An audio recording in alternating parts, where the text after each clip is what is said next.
Hi, what's going on guys? It's Almond. Welcome back to another Wizard101 video. In today's video, we're going to be going over a key boss. I know I haven't talked about key bosses in a minute, and I haven't came up with strategies in a minute either. So I thought today would be a perfect time to do basically a strategy for Stone Gaze, or Lady Stone Gaze. The last time I did a strat for this boss was a while back, and that was when this boss was like first introduced. Time has passed by and stuff got patched, of course, and that cheese no longer works anymore. So you can't just like take a certain percentage of Lady Stone Gaze's health and then just follow up with a blindfold. That was my original strat that you would come up with and just do, and it worked for such a long time. But eventually got patched, and recently I was notified from a viewer saying, hey, this doesn't work anymore, can you please come think of a new strategy, right? And of course I was like, you know what, I have some time aside, I know I have some videos that I need to edit, but you know what, sure. I know not many people are really farming this boss at the moment due to the fact that they either don't really care about the drops, or they don't want to waste their keys on this boss and they want to waste it on other bosses and they're more of a priority. What does this boss drop? Of course, well, mainly you get gear from the Aquila pack, or I think it is, and you get all the gear which not many people really use. I guess for stitching purposes I can see why you would use it, but the stats aren't that crazy. I can understand why you would use some of these wands. They aren't even that bad, if I'm gonna be honest, because it gives universal pierce and the crit is even that bad, and it's just mainly lose a little bit damage. But for certain parts of the game where you might have damage caps and stuff like that, it's really not that bad. But mainly people are doing this boss, of course, for the Spellements. You get Spellements for Hephaestus, you get Spellements for Queen Calypso, and you get Spellements for Athena Battlesite. So I've been farming for a minute now. I was originally at tier 1, but at the moment I'm tier 3, which is pretty good from a good farming session. I'm hopefully going to try to get to tier 4. I'll try to push for tier 5, just at the moment I don't have any keys, so I kind of like have to ask around and see if people actually want to farm this or not, just because this cheese exists now that I created. Let's get into the cheese actually. So now you guys know what drops there are, and you know, if you want to actually do this. Now let's talk about the cheese. The cheese is very simple. I did this multiple times on stream. I even like adjusted the strat just depending on what your team has or stuff like that. But the main thing is the hitter is a fire. I did come up with a strat the hitter is a life.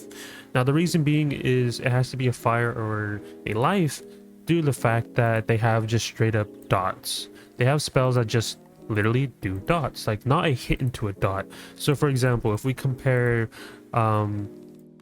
where is it, trying to think of a moment, if we compare head count, which is the whole point of the strategy, and we're comparing it to, for say, Burning Rampage.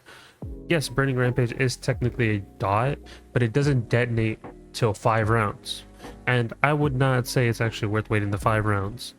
And on top of that, it is a hit into a dot, which another reason being is you don't want to do that, because the fact that is depending on the strat that you're doing. For example, if you're doing the 1 round strat, you don't want to waste all the feints, you don't want to waste all the backdrafts just to do a 70 hit. It's better to use Heckhound, which is a damage over time per pip. So for that reasoning, fire has it the best. Now why would you use a life? Well, depending on the team choice you have, and let's say you don't have a fire on your team but you have a life, you can use a life instead. Basically you would just use the new Dwiven spell. The new Dwiven spell is a dot, and it's a damage overtime.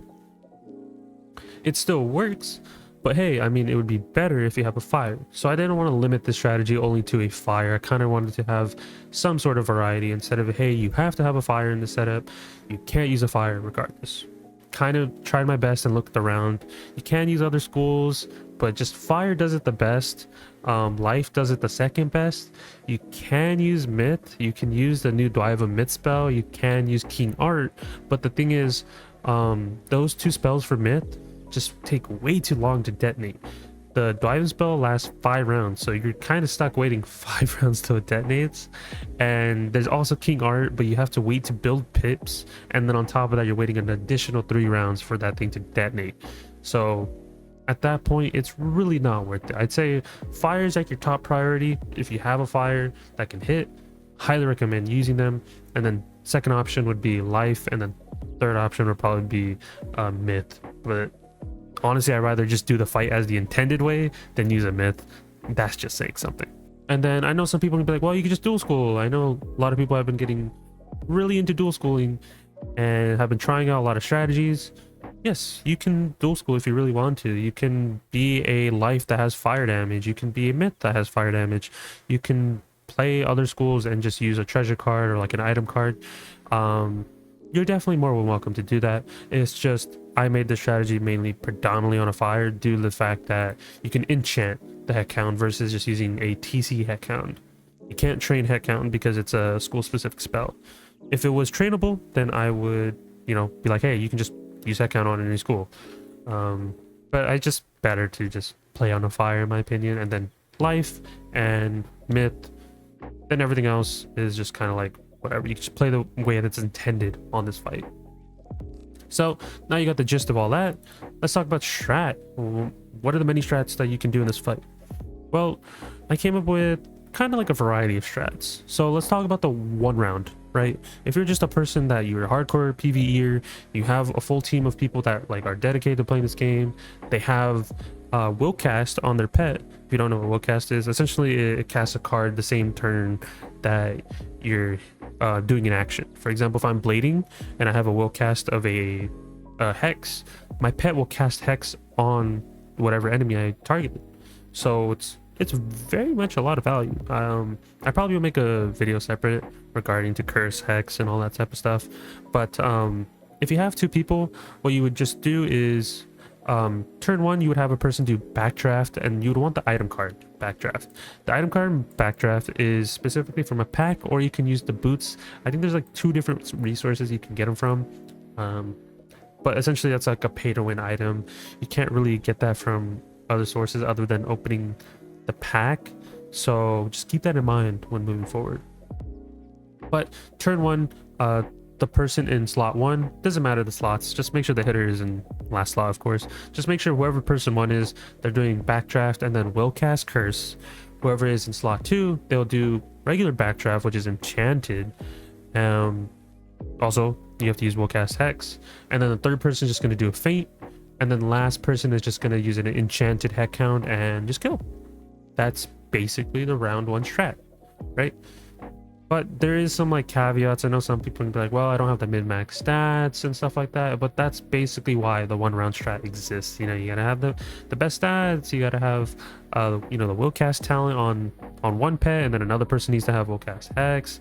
So it's not really that viable to certain people. So I still wanted to make that part at least shown, so you guys know there is a 1 round that exists. It just requires more stuff.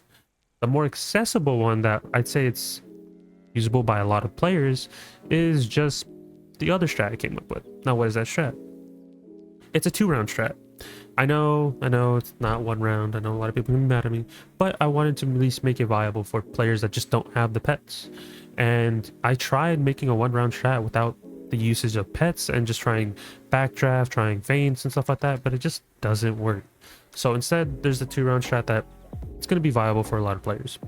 And what you do is everyone just blades up the last person, including the last person. So that includes like LE blades, that includes sharpen LE blades, if you have dragoon boots, or like the item card sharpen blade from like a pet or like an amulet, that works too. Just make sure that they're different types of blades, not stacking on each other, because you don't want to have 2 people do the same sharpen, of course. Like you just lose out on a 45 blade, you know, and you don't want that. So basically everyone just blades up the last person, including the last person. They're going to be blading up themselves. And then the following round, you have 2 options. You can do blading again, so the other 3 people in slot 1, 2, and 3 are going to blade up the last person, so then they can use heck hound. Or you can have the people in slot 1, 2, and 3 use different types of feints. Now, why would you use those? So there's a caveat with the strat as well.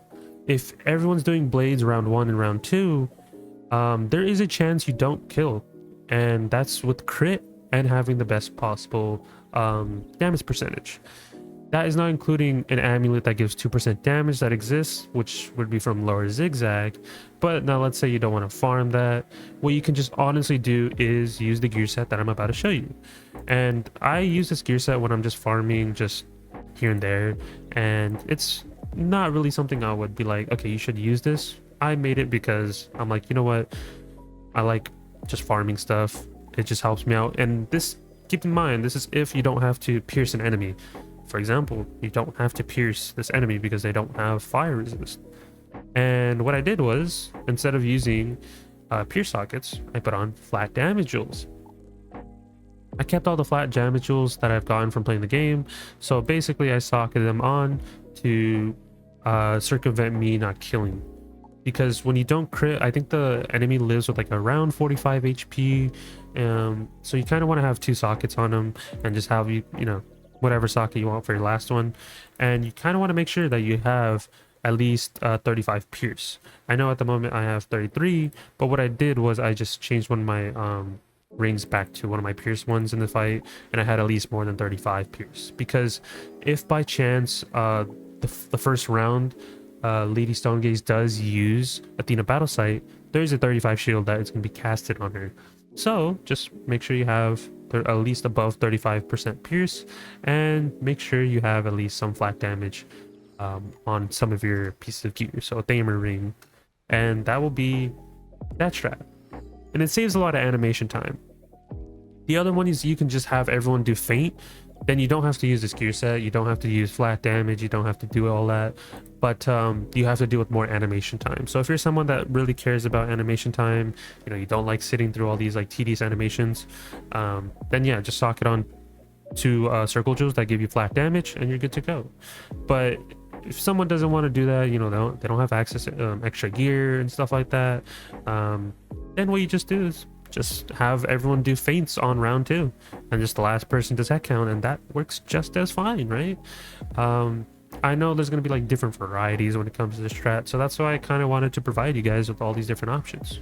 So that's why I have 3 different options essentially. So you can have the 1 round strat, you can have the round 2 strat where you don't deal with all these excess animations, and then you also have the other round 2 strat where you have to deal with more animations, but it's more of a guaranteed kill just because you're doing feints.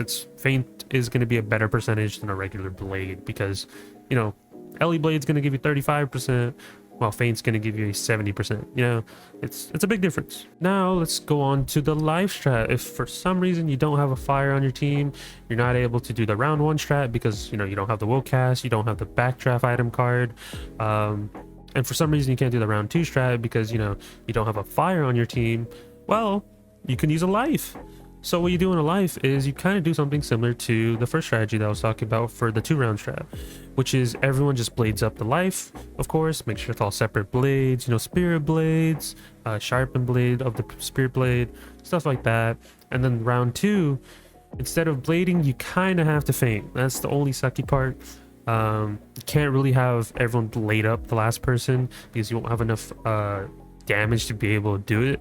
So instead you just do feints. You have to deal with more animation time, and on top of that, the last person, which is the life, has to have the new Dwivim spell. So that's the kind of caveat of using a life. But hey, at least I made an option for people who don't have a fire character on their squad. So now you can use a life character, but that would also include the life character having a Dwivim spell. Now if you want to use a myth or some other school, you don't really have that much options. You kind of only have myth because they're the only other school that has like a dot that doesn't do a single hit into a dot, because death has poison, fire of course works, ice has a frostbite, which is a hit into a dot. Storm doesn't have a dot learnable. They do have item cards, but you wouldn't kill with it, and at that point it's just not worth it. Then on top of that, you also have, I believe, death has poison, like I stated. Life only has the Dwivim spell, and then myth has 2 spells at their disposable, but the issue is that they do have a detonation and you have to wait extra rounds, which, depending on the player, you probably don't want to do that. And then I know some people are going to argue, well, Phyllosaurs exist, those give an item card of a Hailhound or whatever. You can use the item cards of the X amount of pip spells. But you can definitely do that. It's just you have to extend it by another round because ice has lower damage on their stats. So that's another thing you have to consider. So just overall, I'd say use fire. If you don't have a fire, you can definitely use a life. And if you have neither of those, I'd say just honestly play the way that's intended to play, which is you have to spam blades and just use the blindfolded hit. The blindfolded hit is a random hit of a school, and depending on that, you might get bad luck, and that hit might be a wand hit, or while on the other hand, it might be a sun serpent, for example. You know, like it just complete RNG for that factor. That's why the intended way is you have to spam blades and just kind of RNG it. And I thought I would come up with a strat. We'll see how long this strat is viable till the next patch or till they patch it, but I kind of wanted to make this video out for you guys if you do want to farm Hephaestus, Queen Calypso, or Athena battle site. So hopefully you guys enjoyed the video. I tried my best to kind of explain all the strats, and if you are farming this, definitely let me know what you think about this strat, or if you have your own strat, let me know in the comments below. Kind of want to see what other people were thinking of when they were doing this boss fight. I know not many people are farming this boss fight, but hey, I thought I would, you know, put it out there. This boss fight does exist, right? Definitely farm up some Spellements if you are that type of person that likes Spellements, you know? I know a lot of people have critiques over Spellements and stuff like that. I understand it, you know, I am a player as well, but I wanted to throw this out there for you guys. So hopefully you guys enjoyed. Make sure to leave a like, subscribe, all type of stuff. Let me know some feedback down below. Definitely join the Discord as well if you guys aren't in the Discord. Hopefully we can get 300 people in Discord by the end of the year. That's kind of my goal. At the moment, I think we're like at 260 or something like that. So appreciate all the people that have been joining from all the videos and everything like that, and been stopping by all the streams. Means a lot. So that is it, and I'll talk to you guys in the next one. Peace out, guys.